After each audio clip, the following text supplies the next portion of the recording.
everyone. Good evening. Hello. How are you? Good. Hi, everyone virtually. My name is Sari Kamen. I'm the Public Programs Director of MOFAD. We are the Museum of Food and Drink, and tonight we're here at the Greene Space. So thank you so much to the Greene Space for partnering with us on this program, which is in person and virtual. It's so wonderful to be able to be with people in person, and it's so great that we have our virtual community at large joining us as well. So I'm so excited about tonight. We have Illyanna Maisonet coming all the way from San Francisco to talk about her wonderful book, Diasporican. If you bought the book with your ticket, you can pick it up from our friends at Kitchen Arts and Letters after the talk, and if you didn't buy it yet, you can still buy it. So great. And Illyanna will be happy to sign that for you. And if you didn't know, she is the first Puerto Rican food columnist in the United States, in addition to being the author of the book we're speaking about tonight. And of course, we have Eric Kim. He's a New York Times food columnist. He's going to be moderating the talk, and he also has a wonderful book called Korean American, which I love very much. So I'm so happy to have them both, and thank you for being here tonight. Check out our other events if you like this one. Hopefully you do. We do them in lots of different places in New York City and in Brooklyn, which is also New York City, but you know what I mean. So our newsletter is the best way to keep up to date, and you can follow us on all the places at MOFAD. So thank you for being here tonight. Oh, and we have snacks after. So thank you to Kate Chavere. We have some delicious Puerto Rican bites after. So we'll see you there for the book signing. So Eric, Illyanna, take it away.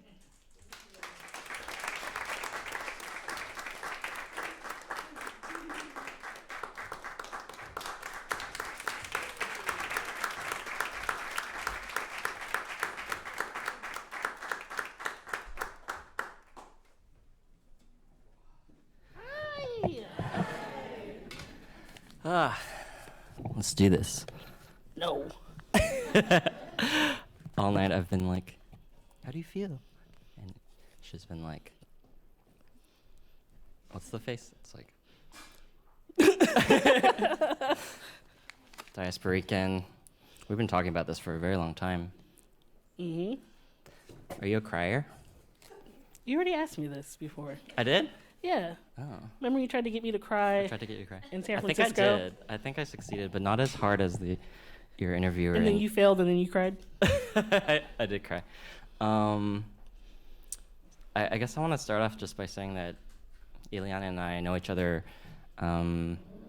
as editor and writer. Mm-hmm. I edited one of her pieces at Food 52 when I was there, and she had a voice. It was just nice to read someone who had a voice, and I can't tell you how many people don't.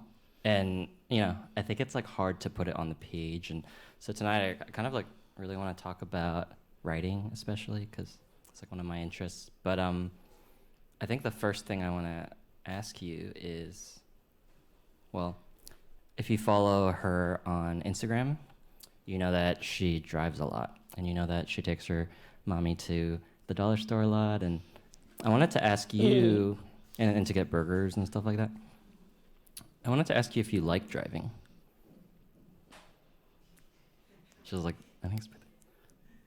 Do you like it? I like driving, but I hate the traffic. Okay. So when we go do the back roads or whatever, those are fine, because you're just kind of consistently driving or whatever. But then sometimes if we're out too late and then we have to come back on the freeway, we get stuck in that traffic, it just sucks. Right.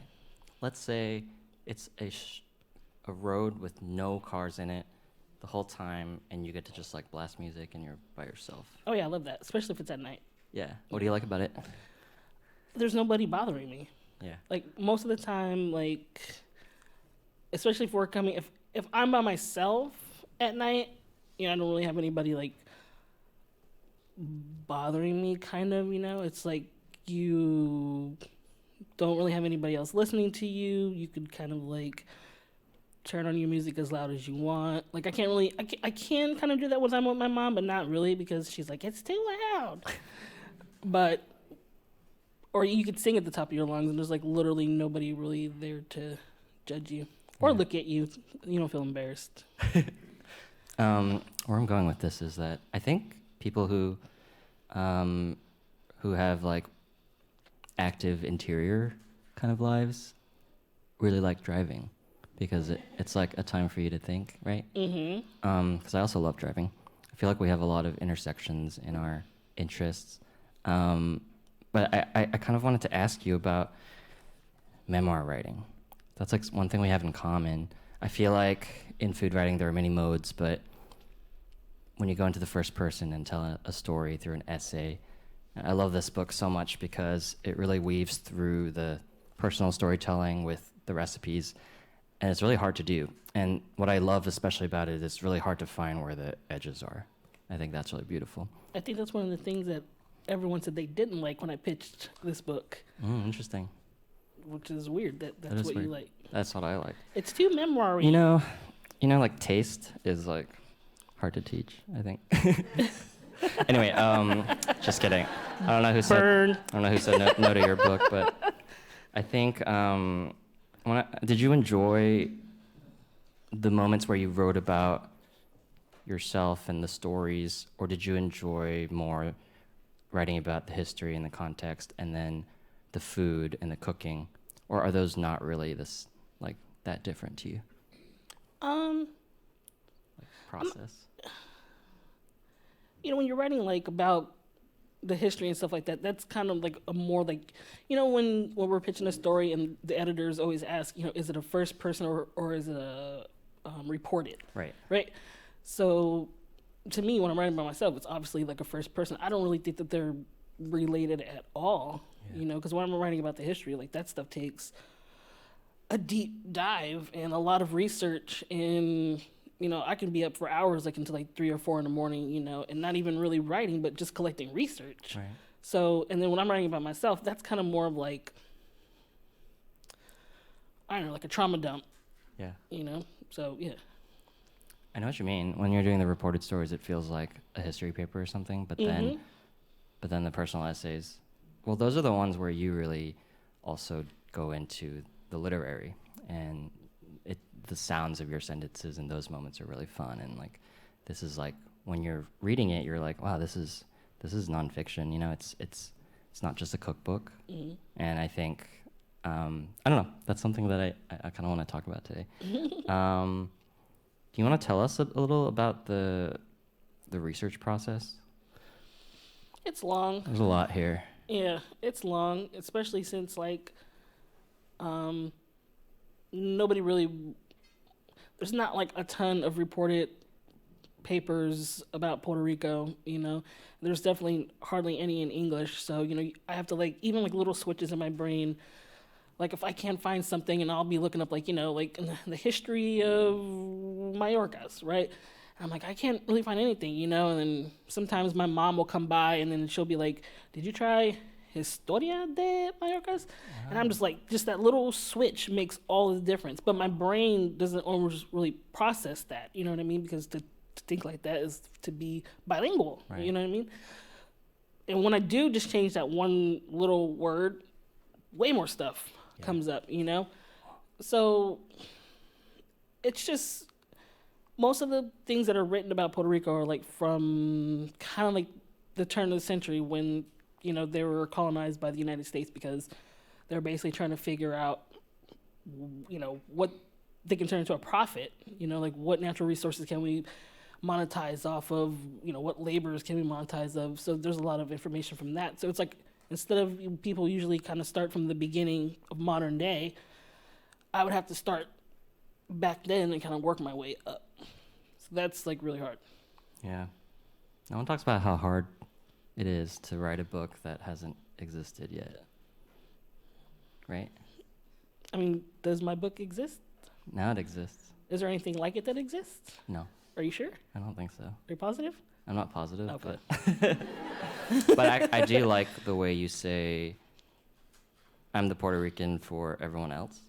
I think you're making that distinction on Milk Street. There was a podcast that Illyanna was on. It was really great. And I think what I love about Diasporican is you're kind of making a statement that this is for the 5.5 million that are here. And I think, versus in Puerto Rico. And the Ni De Aquí, Ni De Allá, that's something that, it's like a line you wrote in the 52 piece we worked on together. I think it's cool that it was like there from the beginning. Can you Well, 'cause tell us? it's always there. It's always there. It's always there. Can you tell us what you mean by this is not a Puerto Rican cookbook? I mean, the title is obviously, I mean, it is because I'm Puerto Rican, but it's also like a SEO gotcha type of thing, like when somebody's like, oh, Puerto Rican cookbook, and then they open it and they're like, this is not, like, gotcha. Too late. You're stuck with the book, But, there's so many, like, Puerto Ricans in Puerto Rico that don't really consider the Puerto Ricans here to be Puerto Rican. And if you don't speak Spanish, then they definitely don't consider you to be Puerto Rican. So, I remember we were talking about, like, I think you taught me the phrase, like, third culture. So I've just come to, like, accept that, I'm probably, like, one of those third culture kids, and I'm fine with that. Yeah.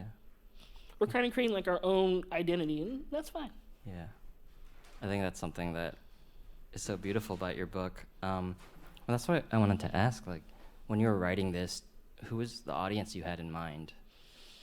Well, when you said, when I was talking on Milk Street, there are, like, these Puerto Rican creators, like, on TikTok and Instagram that have huge followings, and, like, I'm just, they come out and they do the things that I told you I don't want to do. Like, I don't want to come out and be like, wepa, ding, ding, ding, ding, ding, ding. Like, I just don't want to do that.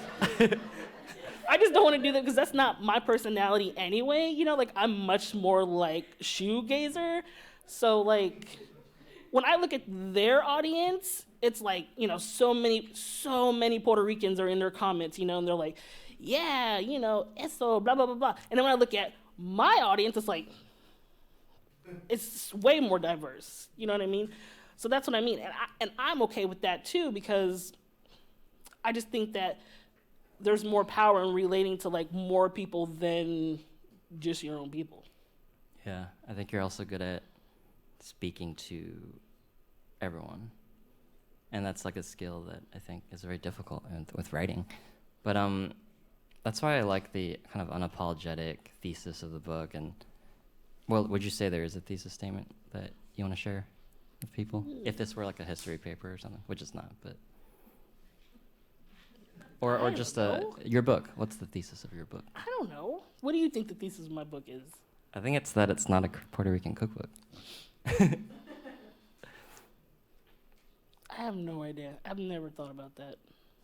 I think one really beautiful thing about the book is, even though you kind of talk about how you're different from, Puerto Ricans on the mainland, and that's sort of like this beautiful beating drum throughout the book, I like that you still really hold on to the value of history and legacy. Mm-hmm. I mean, on the cover is Mommy's hands, right? Yep.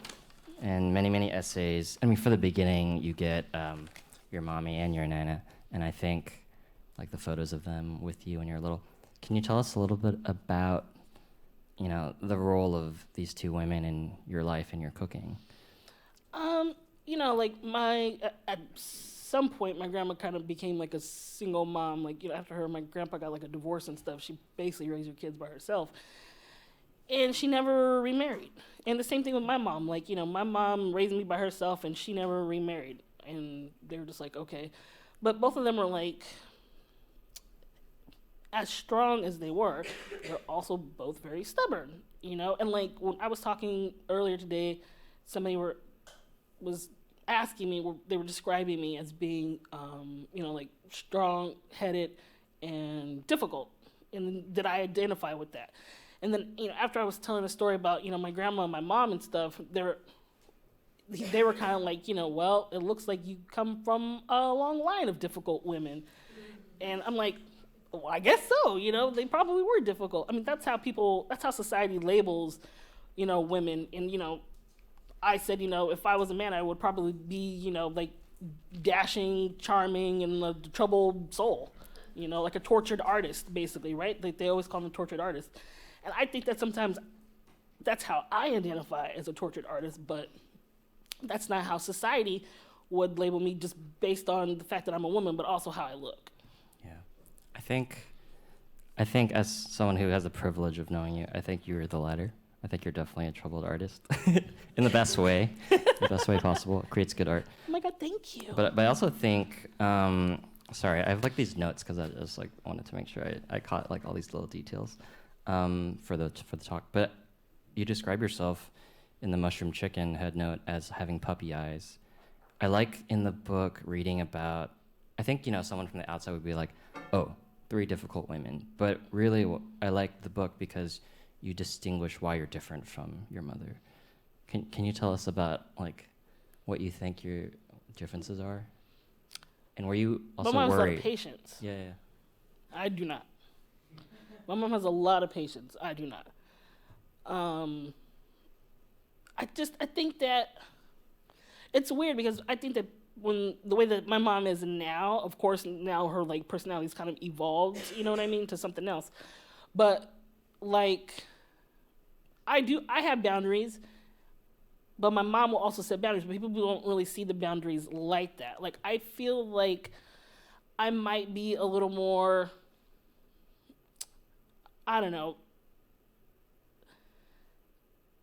I feel like I might try to understand people more before I set the boundary, you know what I mean? Like kind of like the benefit of the doubt, where my mom is like, it's a hard no. Like, if my mom says no, don't ask again. That's it. There's no asking again. Don't even bother. Do you know what I mean? Sure. With me, it was like that, but now I'll say, no, thank you. I don't want to do that, whatever. And then if somebody asks me again, usually I'd be like, what the fuck did I say? Now I'm not like that. Now I'm like, no, I think I want to pass on that, My mom has some kind of weird mystic balance of both being like incredibly patient and also giving these hard boundaries. Yeah. And I have yet to like really perfect either of those. Were you worried about what your mom would think? No. This book? Because they're not my memoirs, so I don't have to worry about that yet. Now, the memoirs, on the other hand, I would have to worry about that. I look forward to reading that. But yeah, I didn't have to. I mean, my mom and I think that a relationship between an only child and a single parent is like a different type of relationship, Because even though my mom has these, back to the boundaries, of us definitely being mother and child, we're also like best friends and sisters. You know what I mean? So like, that's how I know so many of the stories that I wrote about, because that's the same way I would talk to my grandma too. Like, none of my other cousins talk to my grandma like that because I think that they are still kind of stuck in this place where there's formality and hierarchy. Mm-hmm. I don't have that. Yeah. I don't really have that type of filter anyway. So I would like talk to my grandma like way wild and ask her like the most obscene shit, and she'd be like, and she would just answer, it wasn't like a big deal to her. Like, she thought it was funny. Like, she would laugh or whatever. So that's why I know these wild stories, because I asked the wild questions. Yeah. It's funny you say that. It made me think about the rice chapter opening. So good. These essays that are in here sort of like go into territory that you don't think they'll go into, and then you're talking about like the rice cooking, and Mm-hmm. I like the way. I wanted to ask you if like, do you see food as something that can like diffuse this story? Like, when you're writing it, are you like thinking, this is an intense story? And I'm asking about this because in that story you ask her a question, but she kind of like doesn't answer. But Mm-hmm. And I want to know like how, when you're writing something like that, like what headspace are you in? Like, okay, now I'm going to write about the rice after this really intense part of the story. I don't want to like ruin it for people, but. Well, I'm not really thinking anything. I'm just trying to tell the story. Yeah. Like, do I think that food can diffuse the story? Well, I think that food can diffuse like a situation. Yeah. I think that's why a lot of families who are still going through like their own trauma and stuff like that, while they will still come together for holidays, it's the food that brings them together. You know what I mean? So I definitely think that the food can diffuse the situation before it becomes a situation. Yeah. I think you talk about Thanksgiving that way too in the book, right? Yep. That's how your Nana got everyone together. Yep. Yeah. Let's talk about some of the recipes. There's this question I like to ask people just because it's sort of like it's kind of like think of it as a lightning round, but let's say your book is an album, just came out. It's on Spotify for streaming. You know how like record labels have to put out 3 singles? Mm-hmm. If the recipes are like songs, which 3 recipes are your singles? Thanks. I think it's a good question too. Oh, you're so proud of yourself. Well, I've never gotten that feedback, so thank you. Everyone's always like, "Oh, dumb question." Yes, everybody tell Eric he's pretty. The recipe that I've been pushing the most, I think, is carne guisada. Now, depending on the protein that you use, you know, the name of the dish changes. If you use chicken, it's pollo guisado. I've been pushing that recipe because within that recipe, it's really 3 recipes. It's kind of tricking people, you know? I'm like, yeah, you're going to make this recipe, but you're also going to make 2 more. Surprise! Because to make the carne guisada, you also have to make the sofrito, right? Which is a simple recipe. I mean, you really just take everything and shove it in a blender, you know what I mean? It's like one of them non-recipe recipes. And then you use that in the next step, which is the carne guisada, right? And then, I mean, you can eat it without rice, but you're a monster if you do. You need the rice. And then you have to make the rice. Mm-hmm. That's literally the 3 singles right there. But it's like the 3 singles that are, it's almost like the band tricked the company and said, yeah, we'll release these 3 singles. But the 3 singles all together, they are actually one 20-minute song. Oh, that's beautiful. I like that. I hate when people look at a recipe like that with sub-recipes and they're like, do I have to do this step? And I was like, yes, just do it. Yeah. But that's a good point. It's like those are really essential to the recipes. I really like the moment in the book where you talk about how whether or not you're supposed to like fry the sofrito in the beginning, and because Ili likes to add it at the end. Yep. But the way you said it was hilarious. You're sort of like, sometimes if I'm cooking for a Puerto Rican, I'll add the sofrito to the oil for ceremony, and toward the end for flavor. Mm-hmm. How important is ceremony in your cooking compared to flavor? Ceremony is everything in Puerto Rican cooking. Nice. Ceremony is everything. You know, if I'm cooking for myself, I add it towards the end, you know, but if I'm cooking for them, I just do it so they don't come for me. You know what I mean? I'm just like, you know, because if they're watching, they're going to be like, you didn't add, okay, I'll just add it. Just shut up and leave me alone, go away.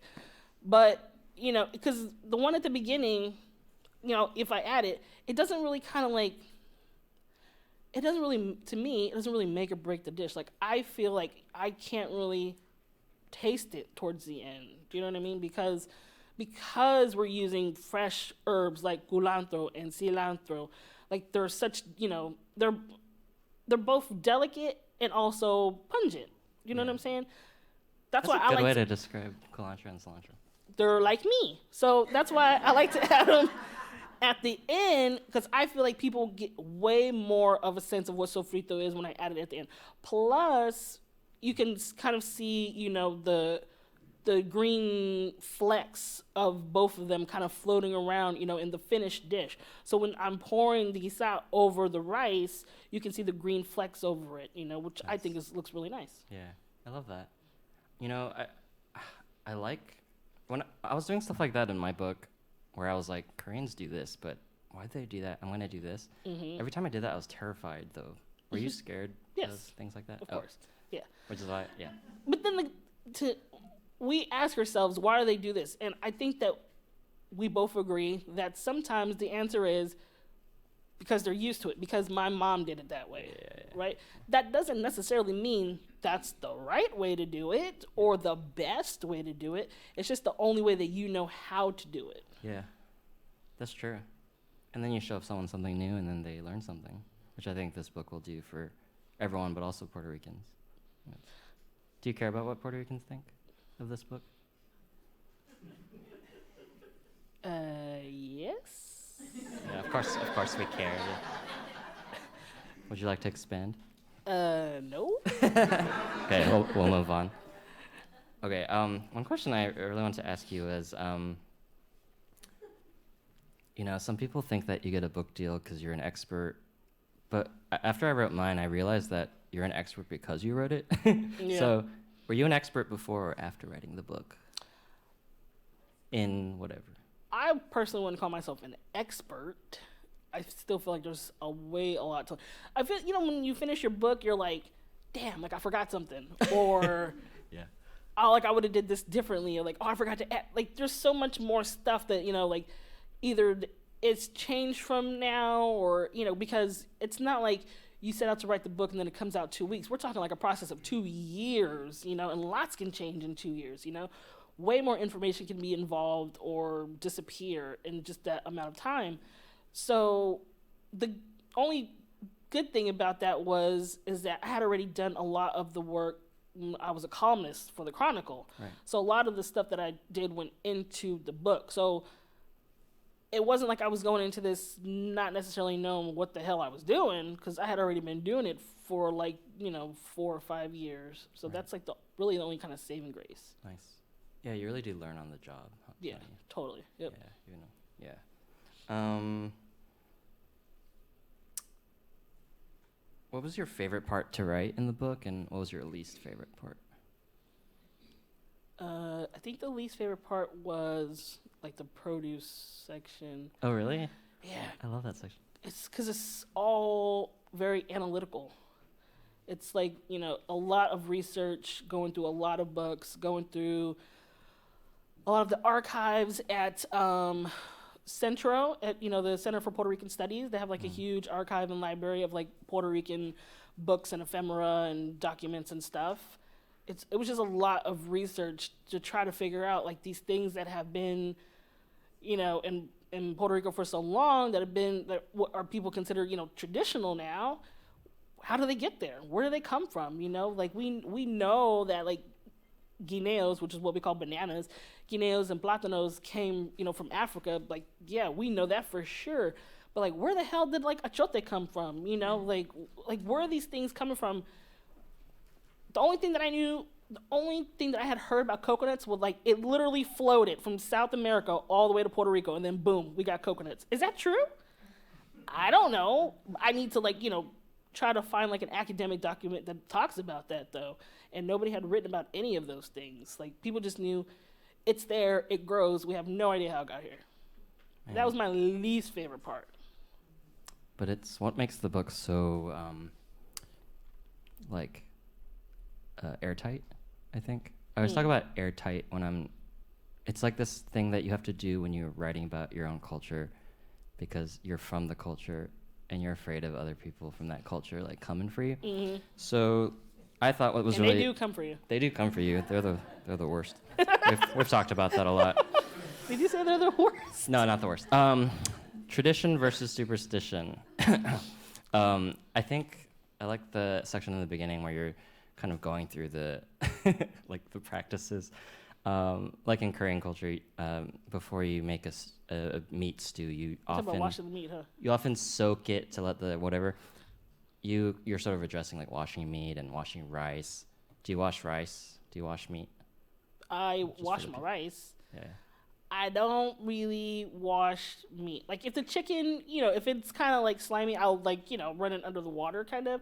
But I don't go to great efforts to get a bowl or fill my sink up and then submerge the meat and rub it with vinegar and lemon. But even after that, I was thinking, like I said it in the book, it might come from a time when people had to do that, you know what I mean? But you don't have to do it now. But if you want to do it, whatever. Moving on. Why do they wash the meat? Why do they boil the meat first in Korean food? Are they trying to remove the iron that's in the blood so it doesn't taste like what it's supposed to, or what? Yeah, it's a few things. It's a lot of things in Korean cooking have to do with color. You just want a clear broth. It's a really dumb reason. I don't know. Maybe it's a good reason, but also clarity of flavor, I guess. But it's something I didn't take seriously until I kind of learned about it. But then it was sort of, I like that your section. It's very respectful of people who still do it. Well, yeah, if you want to do it, then yeah. And I like that openness. But I think that part is fascinating to read. I've never read a pantry section about techniques that sort of this is what Puerto Ricans do, this is what I do. Right. And I like that you do that because it's again you being airtight.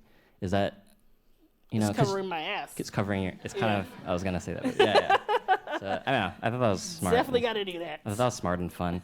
And I love how she makes fun of the 2-to-1 ratio, which is totally like, it is definitely like, sorry. It's BS. It's like, it's what white people do. And they teach you that in culinary school, which is the most bizarre thing, to be in culinary school where a lot of the students that are there are literally learning these techniques and how to, not all of them know how to cook before they go there. They're learning that there. And like the teachers there are still teaching this, and it's like, well, I guess so. And like this whole thing is like totally like, you know, Eurocentric, like everything about it, you know, from the structure to like the foods that you guys are choosing to, you know, put emphasis on. But that is not true, you know what I mean? And what does that say about you, that you're a teacher and you didn't even bother to like really educate yourself on anything else other than like this curriculum? You know, like does that make you a responsible teacher, that you're pushing like the same, you know, idea or concept that that you were taught or whatever? Like, I just think like, and you know, especially in some cases where like, you know, like the ratio might be like 1-to-1. You know what I mean?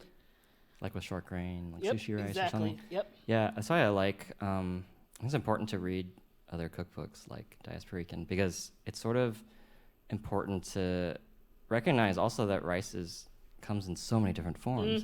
And I like what you said. She wrote, like, just read the package.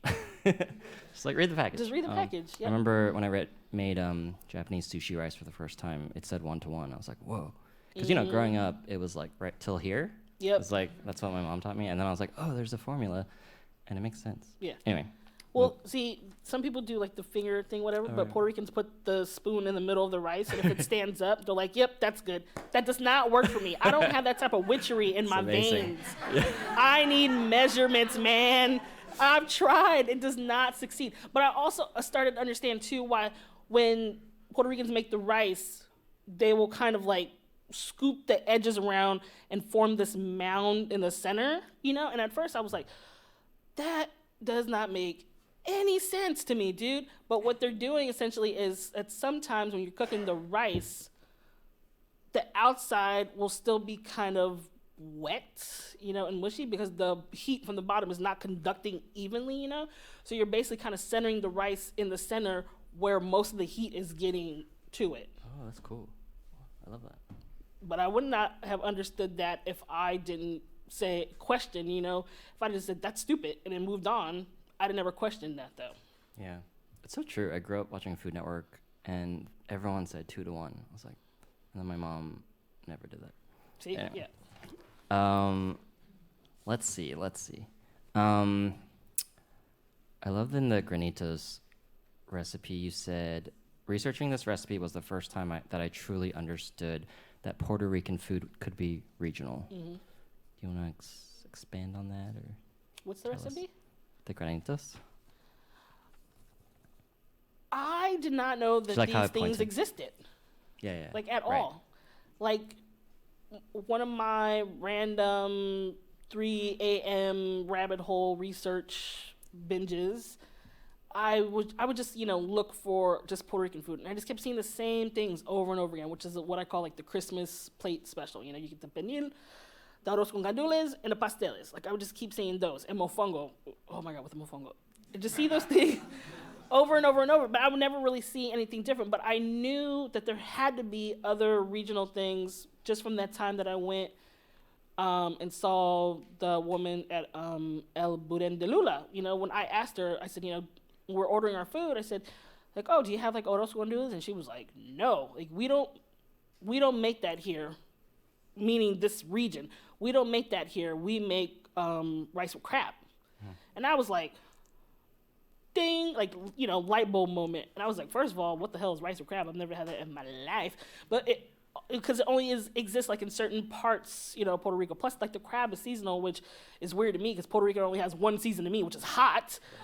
But they have seasons because, you know, we think of seasons like the 4 seasons. They think of seasons like canepas are in season between May and August. These are in season between, you know, and I'm just like, it's hot all the time. I don't care. When she told me that, though, I said, okay, like, there's got to be way more to this than that I don't know about, you know? And somehow or another, I just came across, like, the regional specialty of Humacao, which is the caranitos.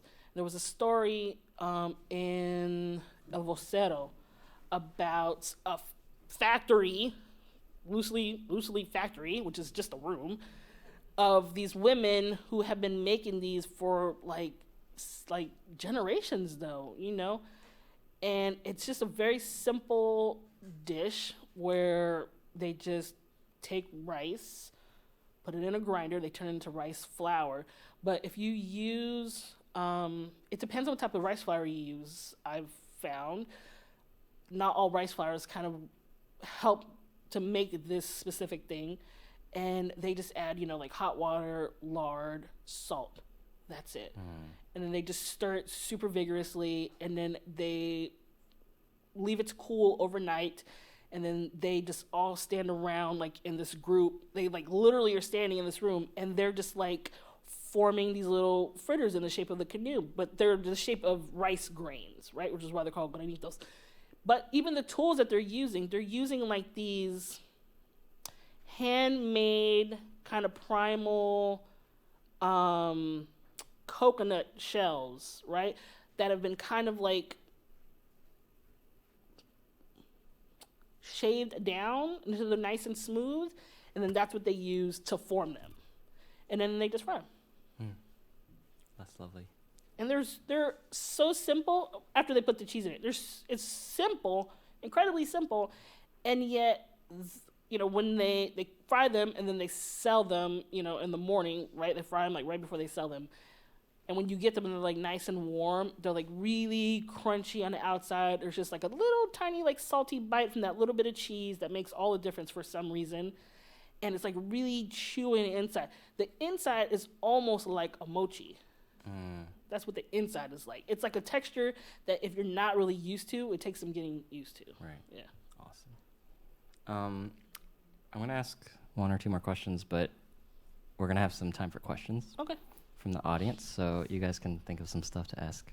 I just wanted to say that I'm going to come out right now as someone who doesn't really like vegetables that much either. I hate vegetables. I eat them because they say they're good for me, but I hate them. So I wanted to ask you, like, there's so many recipes in here.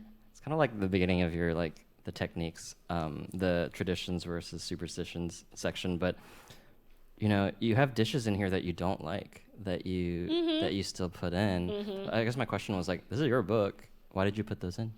Well, you know, I don't know. Mostly because I just don't want people showing up on my porch with pitchforks. But it's still, to me, it's still important to represent. Yeah. Oh.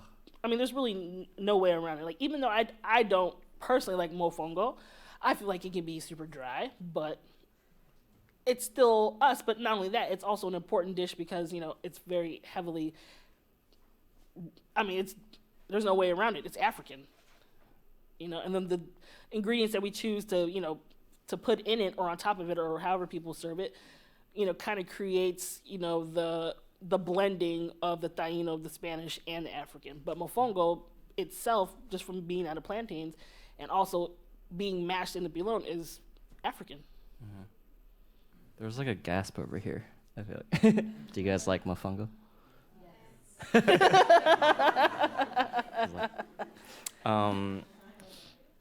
I feel, man, but I think what's really cool though with those recipes is, you know, if you're putting it in your book, you just like make it less. You make it so that it's like something that you can at least like eat yourself, that you right. like. Exactly. So you change things about it. That's and like, I did change. Right. And people don't like that. Yeah. What did you change about the mofongo? You know, I try to add as much flavor as I can. Mofongo has a tendency to be very dry. So, you know, like I will kind of add like a seasoned water. Like I'll add like adobo to my water and a sofrito. And then I'll just add like just a teeny tiny bit until it looks like the consistency that I want it to. But Dominicans also do that too in their mango. So if you add water to it, Puerto Ricans like, that's not mofongo no more, it's mango. Right. See what I mean? And now it becomes like a thing where they're getting not angry, but they're getting protective because I feel like, especially with Puerto Rico, with all the shit that's going on, food is like the one thing that they feel like they can protect. It's like the one thing that they have, last thing that they have some kind of control over. Yeah. It's funny. It's like I have this written down here, empanadas versus empanadillas. Mm-hmm. It's sort of like the naming of recipes is so political, right? Yes. So, like, even there was a lady, one of my followers, and she's like, never empanadillas, always pastelillos. Or she said, never pastelillos. And there was another lady that said, always pastelillos, never empanadillas. Because pastelillos are the ones that are the sweet ones. To that I said, all y'all wrong. I don't care. We talk about it after this. They would say, so some people seem to think that the difference between empanadillas and pastelillos is that not only just how they're closed, like, with the rope seal or with the fork tines, but some people will also go to great lengths to say that they're different doughs. I can assure you, they are not different doughs. Nobody's doing that. Now, in the beginning, which I write about the history of it, in the beginning, it was two different doughs. But nobody over there in Puerto Rico is doing two different damn doughs for two things they know is going to sell out in 5 minutes. They're not doing that. It's the same dough. Now, the rope seal is like more kind of like a heftier version, right? And that is an empanadilla.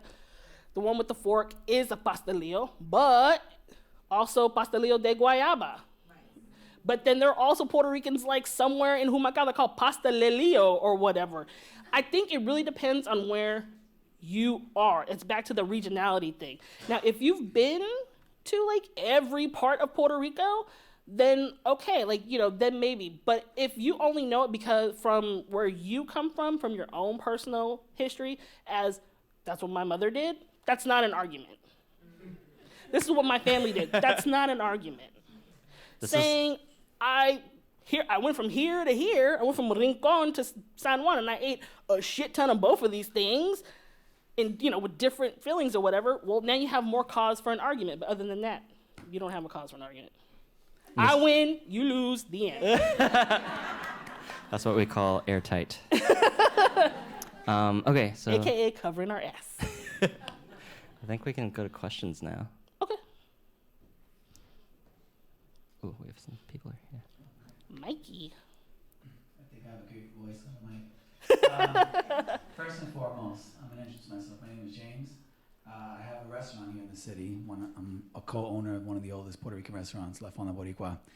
I reached out to you on Instagram mainly because I wanted to tell you one personally, so this isn't a question. I'm going to make this as quick as I can so someone else can have it. There's a gentleman by the name of Hiram Modestani who no longer exists but would have been proud of this book.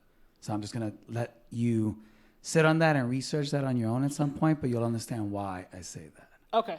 Secondly, as a person who entered in one of the oldest Puerto Rican restaurants, what you're doing and what I've done is the same concept of having people understand that, to your point, right? If your mom made it this way and their mom made it this way, there is no right way. Right. And most people don't understand the origins of food, and you have to explain it sometimes. Yeah. I get shitted on all the time. And to the point where I've had people criticize, basic things to do at the restaurant. And then I'll let them know, well, if you love mofongo, then you love Africa. If you love gandules, you love Africa. Right. If you love codfish, then you love Portugal. Right. Right? And then the pastelillos, if you love that, you love Cuba. Right. Right? And there's that constant floating around. So the reason I came today was because she told me that there was that you were going to be here, and I've been literally dying to meet you.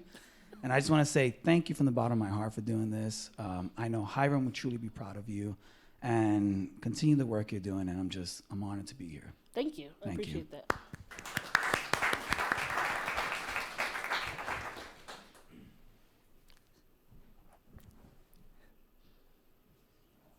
Hi, I love what you said about the TikTok and not being the wepa person. As somebody who is described as an NPR Puerto Rican, and we are all Boricua in our own way. It's not one way. So thank you for that. I'm just curious about, you're from California, right? And New York. What do you see as the differences between Latino or Boricua food that's interesting to you culturally, or literally the food in California versus New York?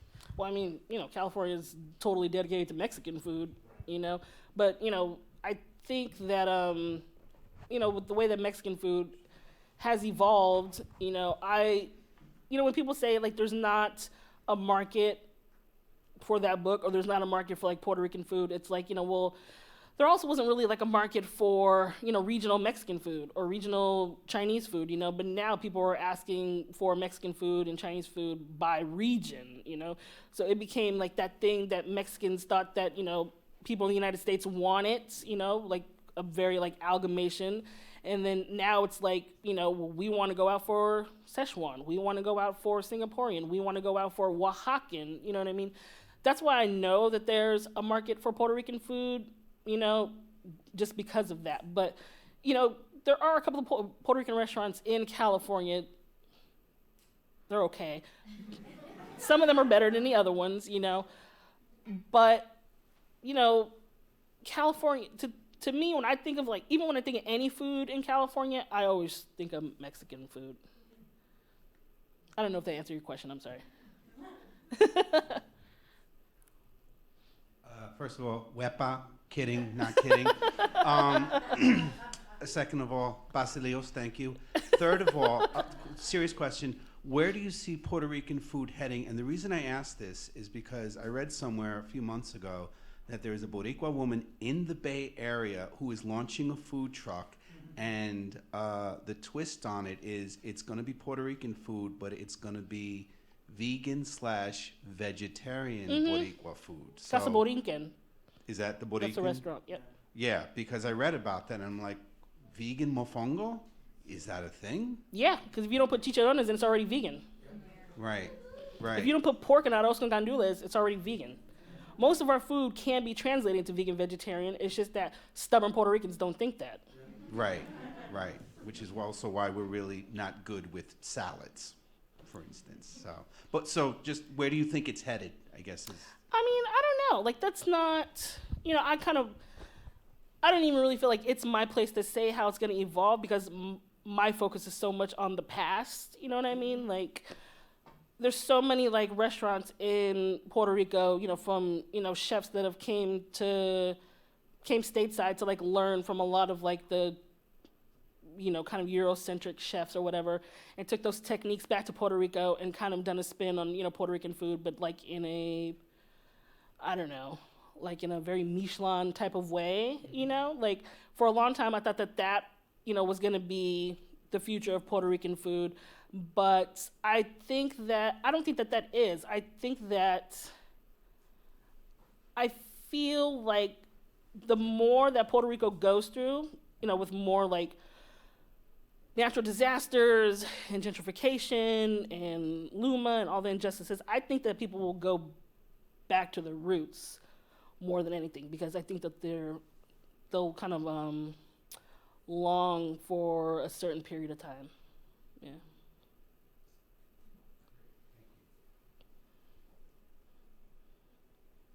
Any more questions? There's one up here too, Ricardo.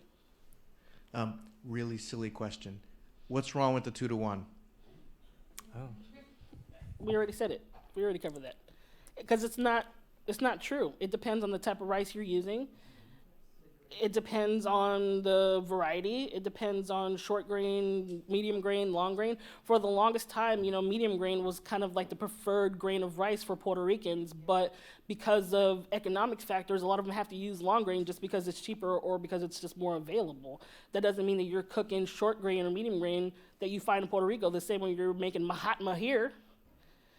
And, what if you're making like a purple sticky rice or a forbidden rice? Like, you're not using 2-to-1 on that either. Like, to say 2-to-1 is to say that every person is the same. You can't treat everything the same way, because it just doesn't exist like that. That's not real. I have a theory. I think it's too much water, first of all, but also I just think the type of rice that was available, in the United States back then, it's usually, most people are familiar with like Uncle Ben's or something. Maybe that does need like 2-to-1, but even that like probably doesn't. It's like, it has to do with probably like how old the rice is, and like it's like different than cultures where rice is more prominent, So it just, the rice will be a little fresher and just needs less water. Which That's goes what I back think. to the Mahatma brand. You don't know how long that thing's been sitting on the shelves. Right. Yeah, good Do you question. have a question up here? I have a sister-in-law from the Dominican Republic who taught me how to make rice, and I wondered if you had any stories about con as a ceremony? Well, we call it pegao. Yeah. Next time, I'm not even gonna say anything. I'm just gonna go. Like I'm at a concert, just pow. To make pegao, which I think a lot of people who don't know about either of those things would call it, burnt rice.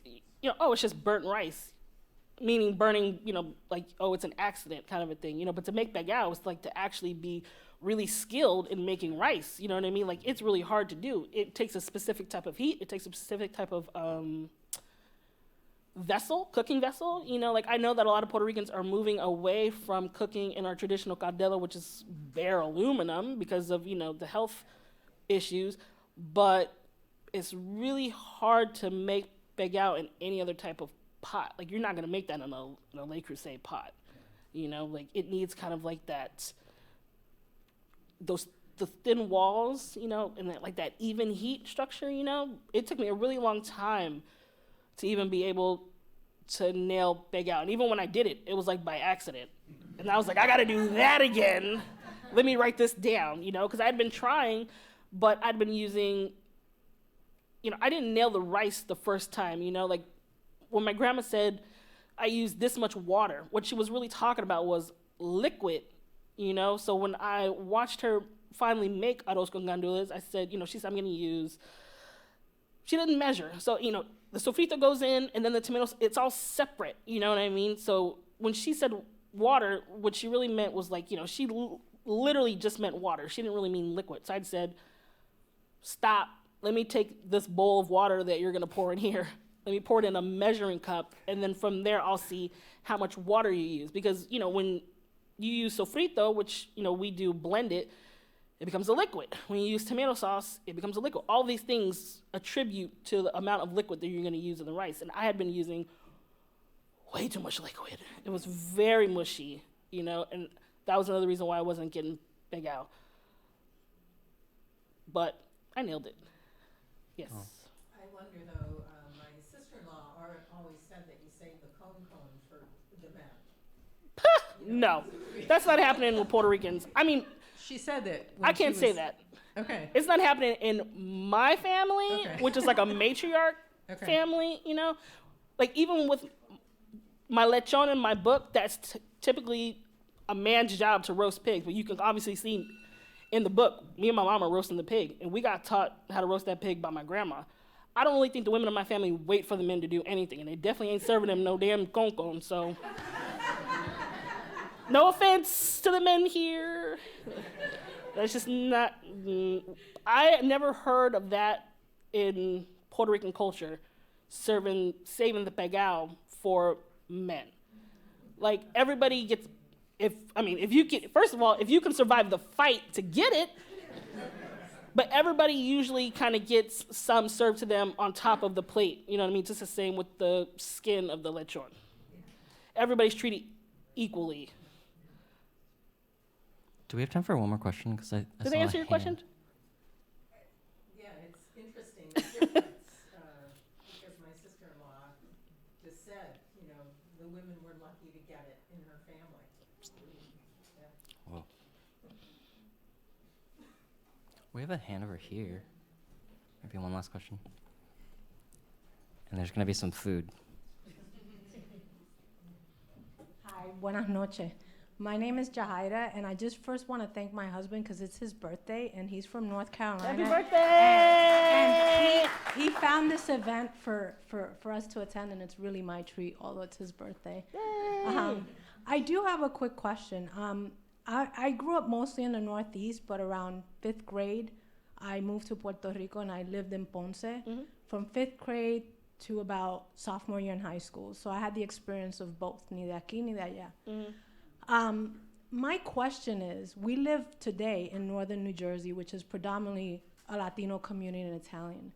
And there's this street we live nearby, is Bergen Line. And every restaurant you encounter is Peruvian, Colombian, Dominican, Mexican, no Puerto Rican restaurants. And I constantly think about this concept because when I travel, I try to find Puerto Rican restaurants because it's what I love, but also I wonder why there's not more restaurants of Puerto Rican cuisine. And I wonder sometimes, and I talk to my husband about this, is this because of where we're coming from in our political status versus someone who comes here who doesn't have the ability to come and go? You know, they want to implant their culture and they want to establish that. Because it makes me wonder, we have great cuisine. Everybody that comes to my house loves it. My husband fell in love with pollo en fricassé, it wasn't me. So my question is like, could it be that? Could it be that because if we want to go back, we can, and if we want to stay, like, we don't have the need to be part of that restaurant row that would include Puerto Rican cuisine? That's a great question. And the answer is, honestly, I don't know. Like, I wrote an article about it for the Chronicle years ago, and the title was literally, "Why aren't there more Puerto Rican restaurants?" Like, I literally don't know.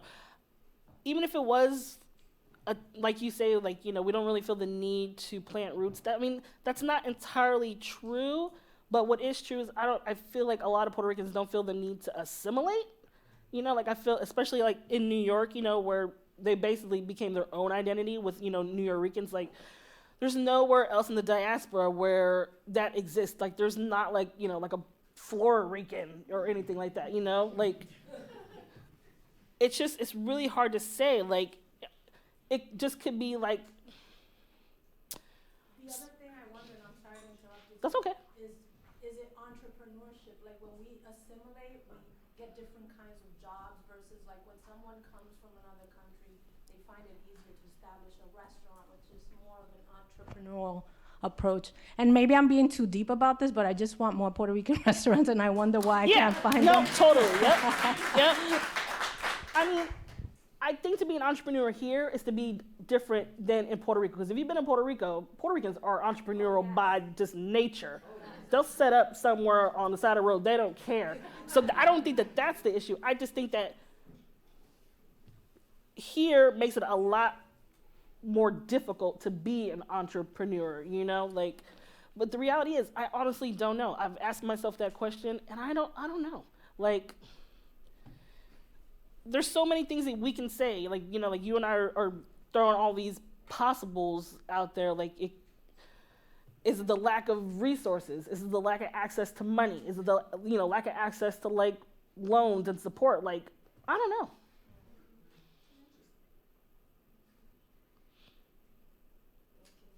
Thank you.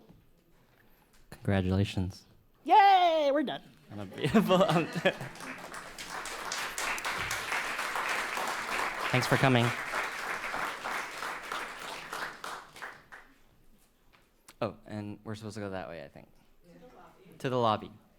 And there'll be food. And she'll sign your books. Thank you.